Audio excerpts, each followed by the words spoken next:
this tutorial, I'm going to show you how you can change from one location to another using the Proton free VPN.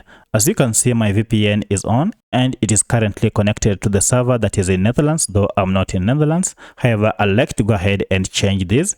To change this location, it is quite easy. In case you had a paid account, you can just go ahead and choose amongst these countries. As you can see, they are around 117 countries that you can interswitch to. However, if you have a free VPN, to change your location, just hit on change server, and if you go ahead and click on it, it will go ahead and interswitch the location.